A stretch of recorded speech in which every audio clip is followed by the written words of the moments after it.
Verdaderamente es un privilegio la moderación de un conversatorio de esta altura en el marco de los 200 años del Consejo de Estado, una corporación que es el más alto tribunal en defensa de la civilidad y en defensa de los derechos y de las garantías de los ciudadanos. La mecánica que vamos a empezar o que vamos a utilizar básicamente consiste en lo siguiente. Participan el señor Presidente de la República, el doctor Juan Manuel Santos Calderón, e igualmente el señor Presidente del Consejo de Estado, Jorge Octavio Ramírez, y vamos a hacer una primera, un eje temático para que el señor Presidente de la República se refiera a él. A continuación, un segundo eje para que el señor Presidente del Consejo de Estado, luego un tercer tópico donde ambos van a intercambiar sus impresiones acerca del tema propuesto, y finalmente el señor Presidente del Consejo de Estado va a cerrar en lo que concierne a los retos que tiene la rama judicial y especialmente el Consejo de Estado en los próximos años. Buenas noches, señor Presidente. El primer tema que nos gustaría mirar y ver sus apreciaciones se refiere a por qué es importante fortalecer la institucionalidad en Colombia y especialmente en la rama judicial. Es un tema amplio, pero es un tema de un gran calado, de una gran profundidad. Muchas gracias, ministro, y ante todo, muy buenas noches a todos, señor Presidente del Consejo de Estado y todos los miembros del Consejo, ministros y funcionarios, señor Presidente del Congreso, un saludo especial a todos. Muchas gracias por esta invitación y muchas felicitaciones al Consejo de Estado. 200 años no se cumplen todos los días. ¿Por qué es tan importante la institucionalidad? ¿Por qué son importantes las instituciones? Esa es una pregunta que tenemos que respondernos los colombianos todos los días para proteger las instituciones, para fortalecerlas, porque es la base de todo el funcionamiento de nuestro Estado, de nuestra democracia.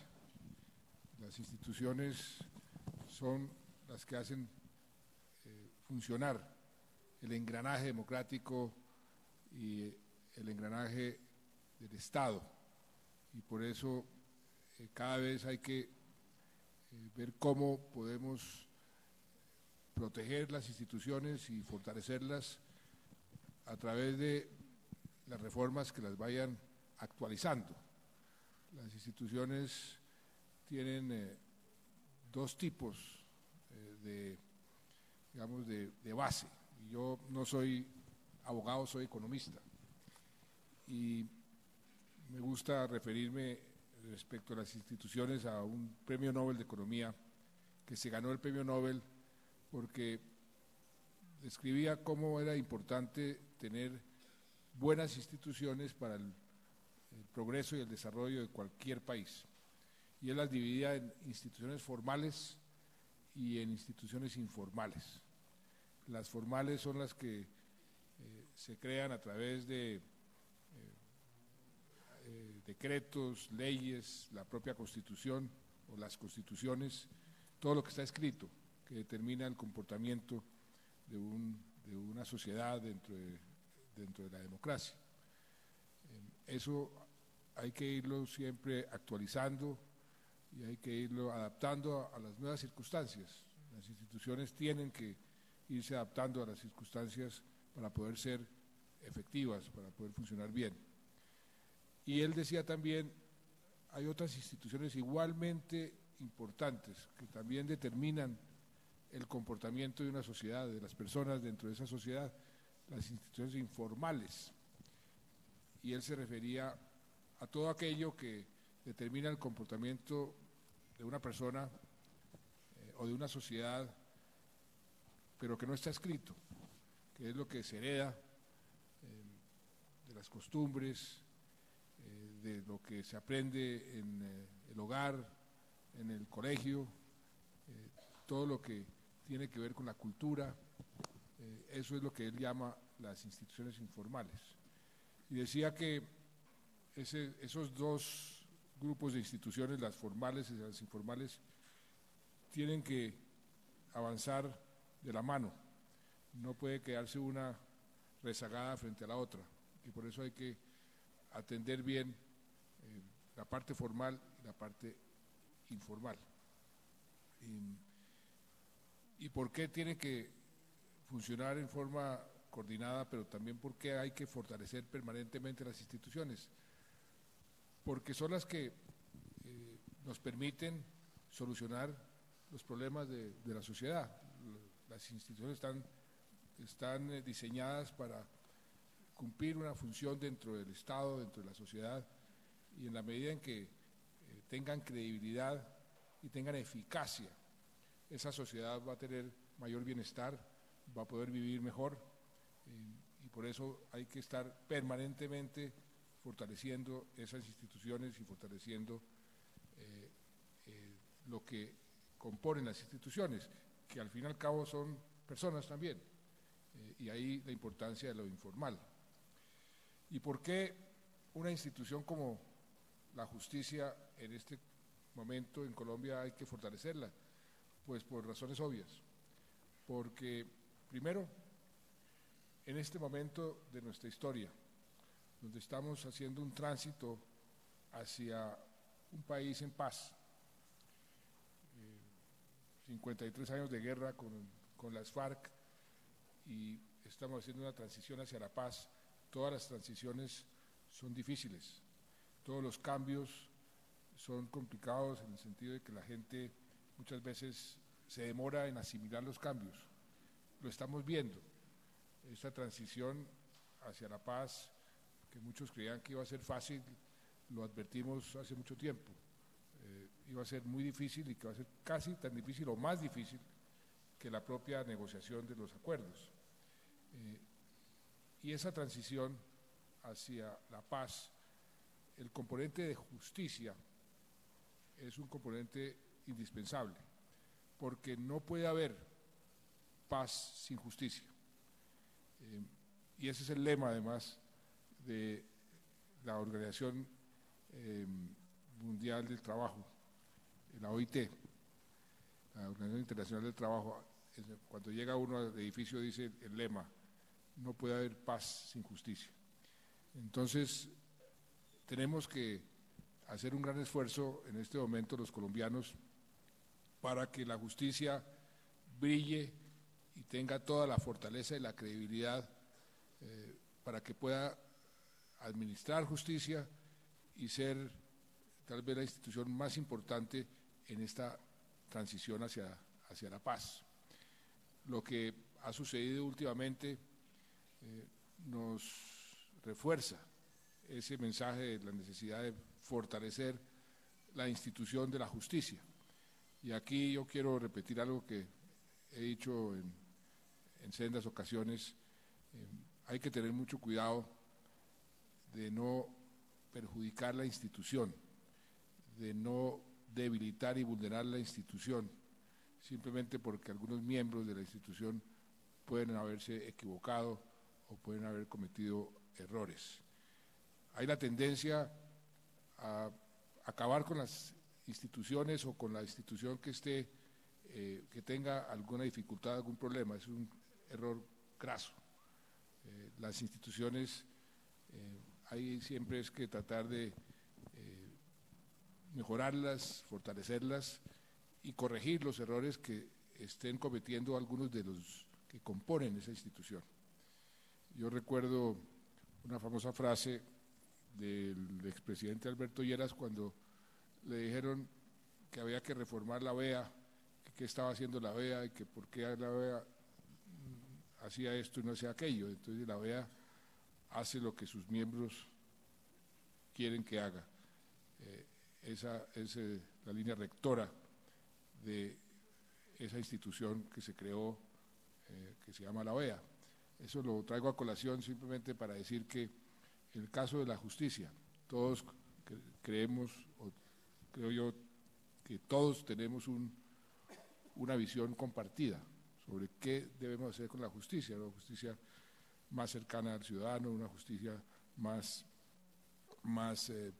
rápida, una justicia más eficiente, y sobre esos objetivos podemos trabajar y tenemos que seguir trabajando. Nunca las instituciones son perfectas, son compuestas por seres humanos, pero sí podemos inculcarles, y eso es muy importante, a todas las instituciones el principio o la práctica del mejoramiento continuo, que eso es lo que obliga a las instituciones a mantenerse al día, a modernizarse y a estar en permanente proceso de fortalecimiento. Si hacemos eso con la justicia en este momento, podremos tener un país mucho mejor al cabo de pocos años, porque repito, en este momento de transición, fortalecer la justicia es una necesidad imperiosa. Y creo yo que además ese tipo de esfuerzos tienen que hacerse casi que de consenso. Nunca habrá el consenso absoluto, pero en la medida en que todos estemos de acuerdo, la mayoría estemos de acuerdo en qué dirección avanzar en materia de justicia, pienso que ese es el camino más adecuado y que va a dar mejores frutos. Imponer en este momento por precarias mayorías una reforma a nuestro sistema de justicia sería contraproducente. Por eso la iniciativa que se tomó en Pasto hace algunas semanas, cuando estaba reunido la jurisdicción constitucional con el respaldo de las diferentes cortes y de otras personas, incluyendo el presidente, el ministro de Justicia. Ese ejercicio creo yo que ahora hay que ampliarlo, creo que se está haciendo eso, están programadas una serie de seminarios y de reuniones para precisamente ir ampliando el círculo de apoyo, y esa es una forma muy importante de fortalecer la institución de la justicia, algo que tenemos que hacer, porque si queremos tener un mejor país, tenemos que tener una mejor justicia. Gracias, señor presidente. Luego de esta conceptualización integral de la institucionalidad en lo formal y en lo informal, que podría aplicarse, y ello se deriva de la disertación del presidente, no solo a la justicia, sino igualmente al Estado en general, quisiera que el señor presidente del Consejo de Estado se refiriera en particular a cómo ha contribuido el Consejo de Estado a fortalecer la institucionalidad en Colombia. Gracias, ministro. Primero quiero darle un saludo al señor presidente de la República, agradecerle que nos acompañe en este acto y en los otros que con ocasión de los 200 años del Consejo de Estado vamos a realizar. Creo que si en algo coincidimos, no que nos hayamos puesto de acuerdo, sino que si en algo coincidimos es precisamente en la defensa de la institucionalidad, y en la institucionalidad hemos tenido oportunidad de hablar en varias ocasiones sobre eso, y por eso quiero agradecerle a usted esta presencia, porque es reafirmación de la institucionalidad y de la confianza de usted en sus jueces, como lo somos nosotros, el Consejo de Estado y en general la Jurisdicción Contenciosa Administrativa. Un saludo también a todos los colegas de la Corte Constitucional, de la Corte Suprema, del Consejo de Estado, a los ministros, a los invitados especiales, en fin, a todos los que han hecho presencia en este acto. Creo que las palabras del señor presidente me relevarían incluso de contestar la pregunta que me hace el ministro, porque el aporte que el Consejo de Estado y en general la Jurisdicción Contenciosa Administrativa ha hecho a la institucionalidad colombiana se refleja tanto en esas instituciones formales como en esas instituciones informales. Y digo eso porque los aportes del Consejo de Estado a la institucionalidad pueden resumirse, a mi juicio, en 4 grandes puntos. El primero, el Consejo de Estado como órgano de control. El segundo, el Consejo de Estado como juez de la administración y protector y defensor de los derechos de los ciudadanos. El tercero, como juez que requiere y exige para poder ejercer bien esa función misional como juez y como órgano consultor de la confianza de la ciudadanía. Y por último, el papel del Consejo de Estado como juez especializado de la administración. En esos 4 grandes puntos creo que puede resumirse el aporte que hace el Consejo de Estado a la institucionalidad como órgano de control a través de su función consultora del gobierno, a través de la Sala de Consulta y Servicio Civil, que fue, como vimos en el video, el origen del Consejo de Estado. Puede, o a través de esa función consultiva mejor, fija pautas de comportamiento al gobierno nacional en lo que tiene que ver con la resolución de aquellos asuntos que el gobierno considera necesario consultarle a la sala de consulta, lo que es muy importante para determinar la legalidad y validez de la actuación del gobierno y por ende el respeto del principio de legalidad y del Estado de Derecho. Y lo mismo puede decirse a través de su función jurisdiccional, porque a través de sus sentencias también fija pautas o reglas en lo que tiene que ver con el comportamiento de las autoridades públicas, cuestión que es esencial en cualquier Estado y más en un Estado de Derecho. Y en lo que tiene que ver como protector y defensor de los derechos ciudadanos, en la medida en que a través del control que ejerce sobre los actos y hechos de la administración, no solamente limita o restringe o mejor enerva esos excesos de poder en que puede incurrir la autoridad pública, sino que reconoce los derechos de los ciudadanos. Fíjense ustedes que en toda la historia del Consejo de Estado, que obviamente por razones de tiempo no puedo comentar, uno ve que siempre hay una tensión entre lo que es el control y el poder. Siempre ha habido una tensión en ese sentido y en el video veíamos que en alguna parte de la historia del Consejo de Estado fue suprimido precisamente porque ejerció control sobre el poder. Recuerden ustedes que dice la historia que la razón de la supresión por parte de José Ignacio de Márquez se debió precisamente a que no aprobó unos créditos suplementarios que en su momento pidió el presidente, o en el caso del general Reyes, porque el Consejo de Estado debía dar un concepto previo favorable para que pudieran aplicar la pena de muerte, y a raíz del atentado el Consejo de Estado no dio, digamos, ese aval y por eso se suprimió. Y así pues podríamos mirar en la evolución del Consejo de Estado todas las cosas, e incluso en materia de protección de derechos de los ciudadanos. Yo me atrevería a decir que el aporte del Consejo de Estado a la institucionalidad fue, digamos, premonitorio de lo que vendría con la Constitución del 91. Uno mira la historia del Consejo de Estado y encuentra sentencias del Consejo de Estado o pronunciamientos de la Sala de Consulta donde, en relación con la mujer, para citar algún caso, alguno de los casos, la utilización o el uso del apellido del marido para la mujer, que el Consejo de Estado dijo que eso era voluntario en su momento. O cuando la mujer no tenía todavía derechos como ciudadana y más, sin embargo, el Consejo de Estado reconoció que podía acceder a cargos de la judicatura. Otra cosa muy curiosa que me parece bueno comentarlos, un acto administrativo que le prohibía, voy a utilizar el eufemismo, a las mujeres públicas al fijar su residencia cerca a templos o a sitios públicos, donde el Consejo de Estado anula ese acto administrativo precisamente porque viola la libertad de domicilio y en el fondo lo que está violando es el derecho a la igualdad y discriminando por una razón que no es objetiva. Bueno, y yo podría contarles muchos casos sobre lo que es la defensa de la institucionalidad por el Consejo de Estado. Otro, para finalizar ese punto, lo mencionaba el señor presidente, el aporte que ha hecho el Consejo de Estado al esclarecimiento de la verdad del conflicto y a la justicia.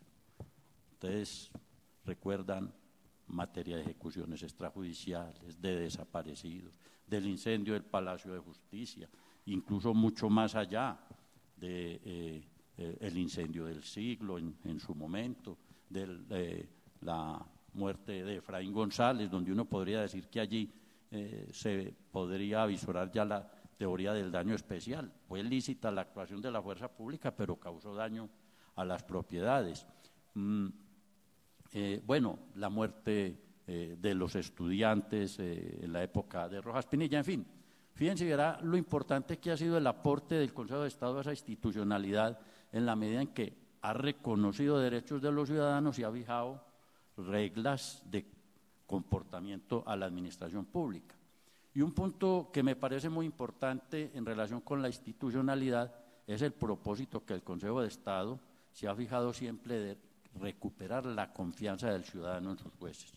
Lo decía el señor presidente y yo creo que hay que destacarlo. Si la ciudadanía y el ciudadano no tiene confianza en sus instituciones y no tiene confianza en su juez, el Estado de Derecho queda en babia. Y en eso el Consejo de Estado ha tratado de aportar a la institucionalidad buscando recuperar la confianza de la ciudadanía para que el ciudadano sepa qué es lo que hacemos y cómo lo hacemos. A eso apuntan programas que ha desarrollado el Consejo de Estado en materia de cultura de legalidad, que lo que busca es la aceptación voluntaria, no impuesta, de las pautas jurisprudenciales que fija el Consejo de Estado en la administración pública y en la ciudadanía. Y un último punto en esa materia de institucionalidad, para no extenderme más, tiene que ver con el juez especializado de la administración. Creo que una de las grandes ventajas de la institucionalidad colombiana es la dualidad de jurisdicciones. Un juez civil ordinario para que juzgue las controversias de los particulares y un juez especializado para juzgar la administración. Y digo que es uno de los grandes aportes porque es lo que ha permitido conciliar en nuestra historia constitucional el interés común, el bien común, que es el que debe orientar la actividad de la administración y de la autoridad pública y los derechos de los ciudadanos, los derechos individuales. Quien ha armonizado y articulado ese bienestar general, ese bien común, con los derechos e intereses de los individuales es el Consejo de Estado y el juez administrativo. En síntesis, pues, fíjense ustedes que tanto con su función consultiva como con su función jurisdiccional, el aporte del Consejo de Estado a la institucionalidad es bastante destacado y bastante importante. Muy bien, después de la disertación del presidente del Consejo de Estado, donde en esencia básicamente quiere destacar que este tribunal, como máximo tribunal de lo contencioso administrativo, ha tenido a través y a lo largo de la historia un papel fundamental como un tribunal que ha defendido de manera férrea desde su creación y específicamente desde 1914 las garantías civiles de manera ejemplar y de manera contundente en esta materia. Ya un tercer aspecto bien importante que me gustaría que tanto el señor presidente como el presidente del Consejo de Estado hicieran referencia a algún aspecto relevante, algún hito en materia de lo que ha hecho el Consejo de Estado en estos 200 años que les haya generado un impacto, que merezca una relevancia o un reconocimiento. Señor presidente, si tiene algún hito, algún aspecto relevante que quiera destacar o algunos aspectos, bienvenidos. Pues creo que el señor presidente del Consejo de Estado me quitó el ejemplo que iba a mencionar de cómo la presencia de una institución como el Consejo de Estado es la antítesis del caudillismo. Cómo hay que fortalecer esa institucionalidad y ese tipo de instituciones frente al abuso del poder. Usted lo mencionaba, Rafael Reyes, simplemente porque el Consejo de Estado le negó la solicitud de que le permitieran imponer la pena de muerte, entonces cerró el Consejo de Estado. Así de sencillo. Claro que cuando uno veía al principio de este video, Bolívar, ¿a quién nombraba de consejeros? A sus amigos, ¿no? Entonces, hemos evolucionado bastante. Y yo pensaba yo ahora que se escuchaba al doctor, al presidente del Consejo y al doctor Gil, qué hitos o qué situaciones podría uno imaginarse donde una institución como el Consejo de Estado podría intervenir y salvar un Estado de Derecho y una democracia. Y me pensaba en nuestros vecinos, que el día de hoy obligaron a los gobernadores elegidos por la oposición a posicionarse ante la Asamblea Constituyente, que fue elegida ilegalmente. Ese es ya el máximo abuso del poder. Pero fíjese que lo están haciendo con cierta formalidad, abusando de los instrumentos que están a su disposición. Estoy seguro que aquí en nuestro sistema una institución como el Consejo de Estado inmediatamente hubiese intervenido para que eso no fuese posible, porque, como bien lo decía el presidente del Consejo de Estado, el poder tiene que tener límites, y la limitación de ese poder es lo que garantiza las libertades de los ciudadanos en general, y que el gobierno no sea tentado para abusar del poder que tiene. Yo creo que eso es algo que tenemos que recordar siempre. Entonces, como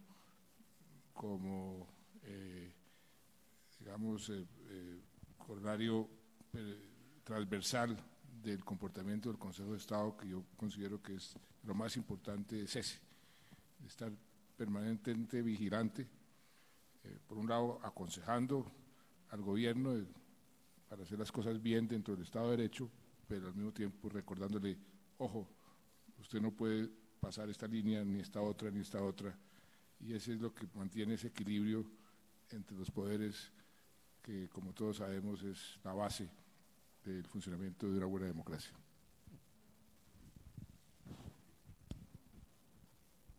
No sé si el señor presidente del Consejo de Estado tiene algún otro hito después del ramillete que expuso en su intervención.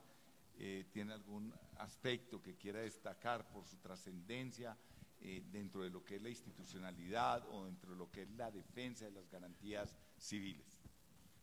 Bueno, yo creo que lo que ha dicho el señor presidente es la idea central de este conversatorio. Sin jueces no habría democracia, sin jueces imparciales e independientes, obviamente.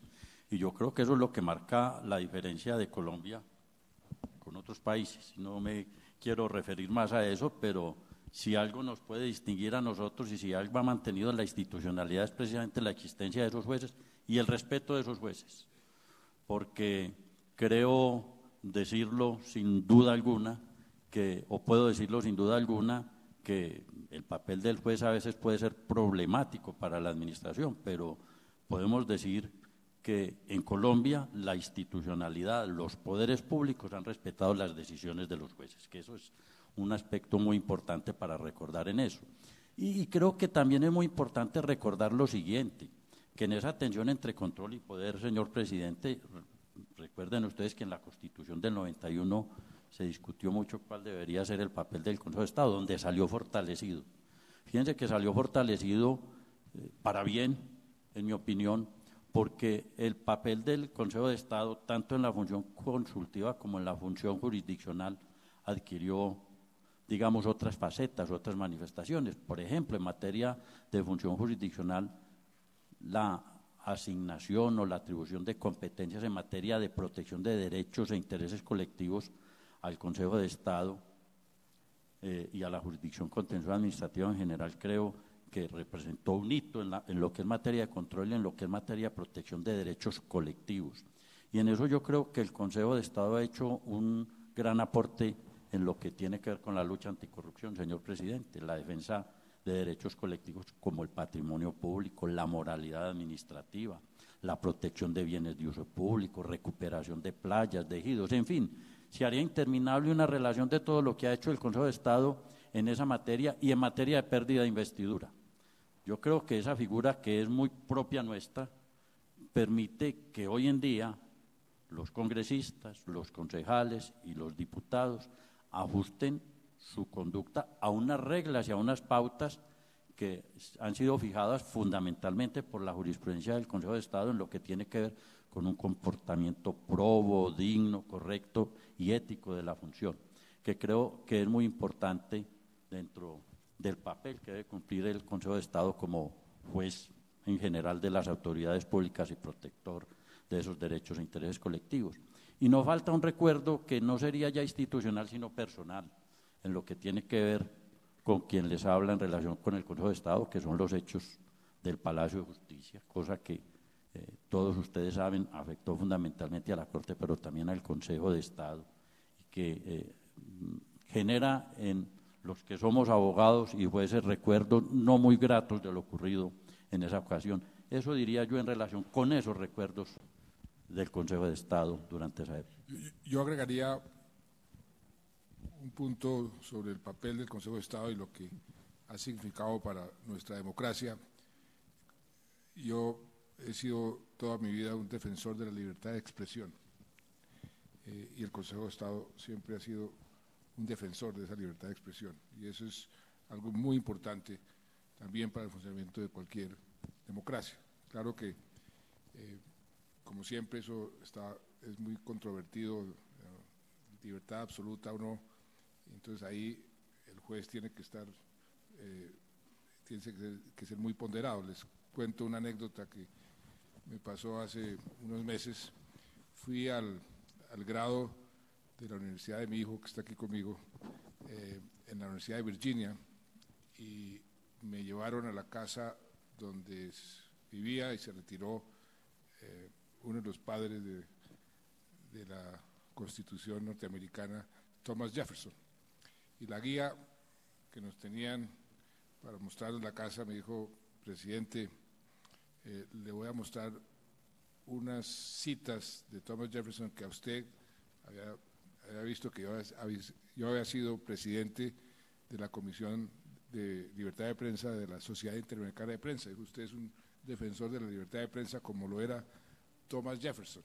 Entonces me mostró varios escritos sobre cómo defendía Thomas Jefferson la libertad de prensa, la libertad de expresión, y cómo fue el autor de la primera enmienda, que es la que garantiza la libertad de prensa.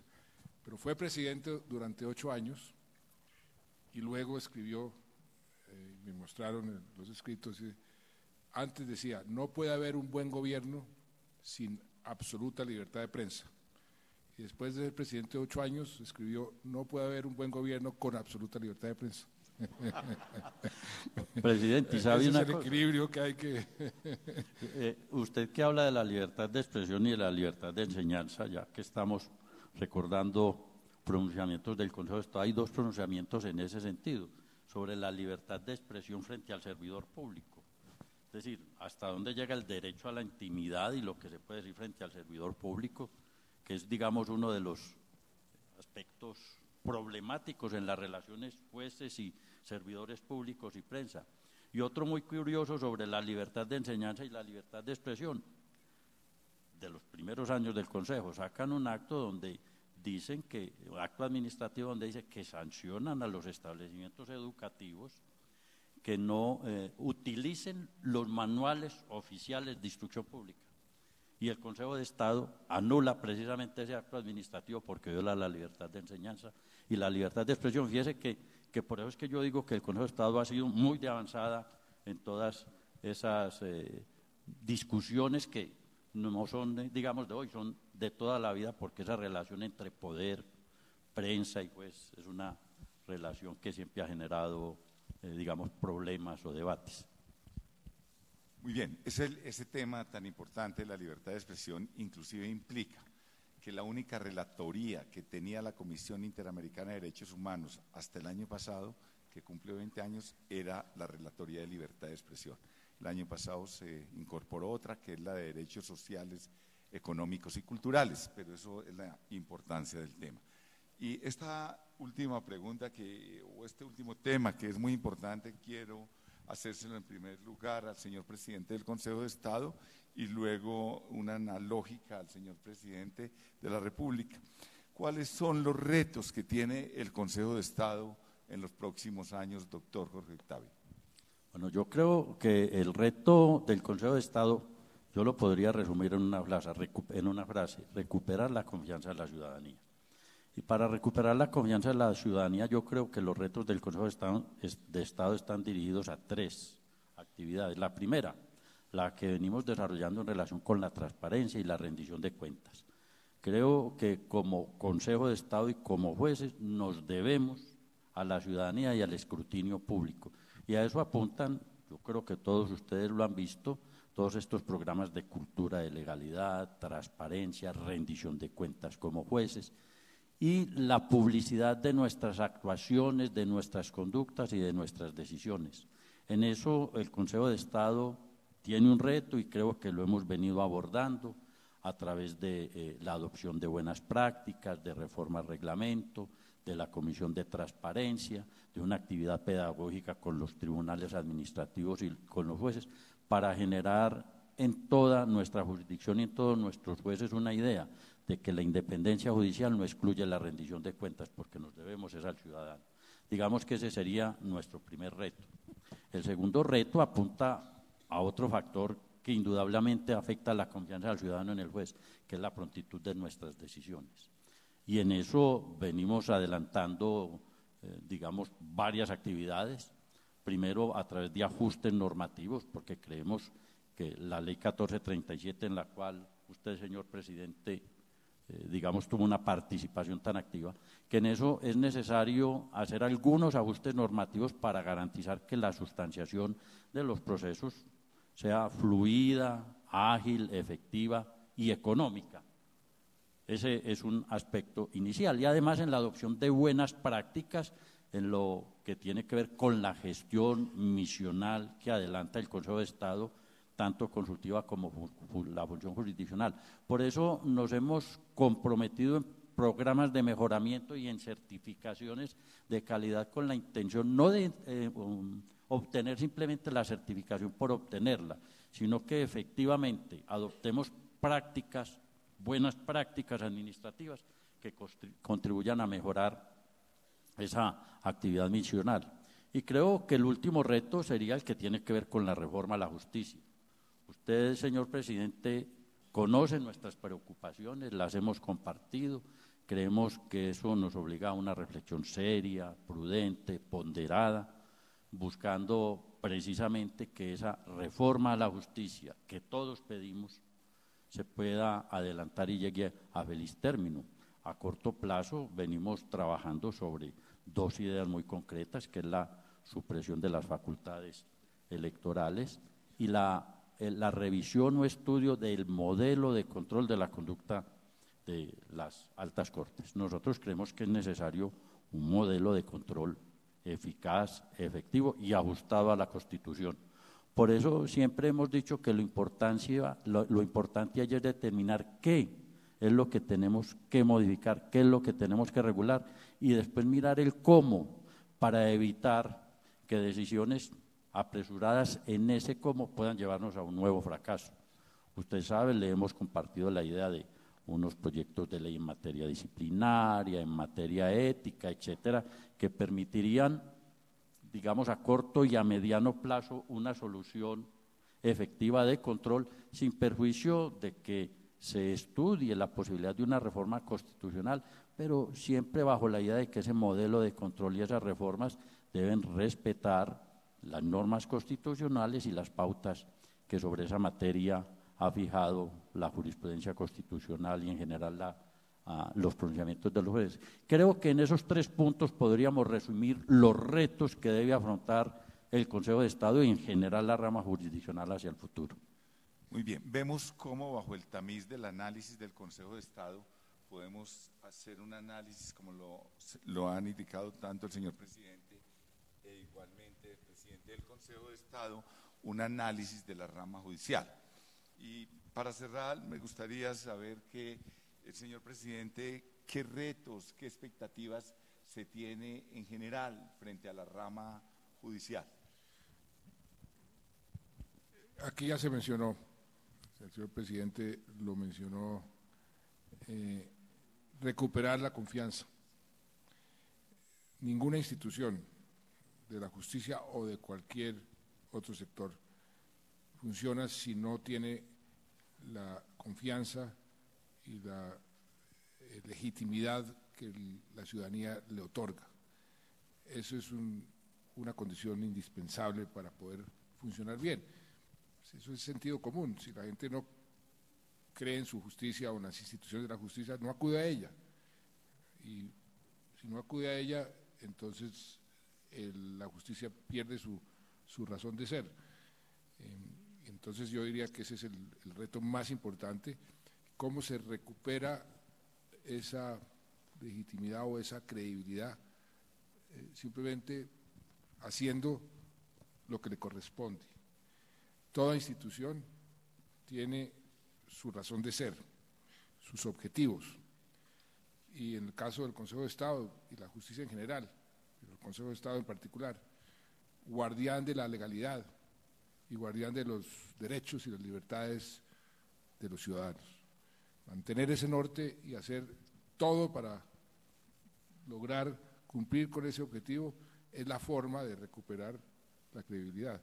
No hay otro camino, es decir, trabajar el doble.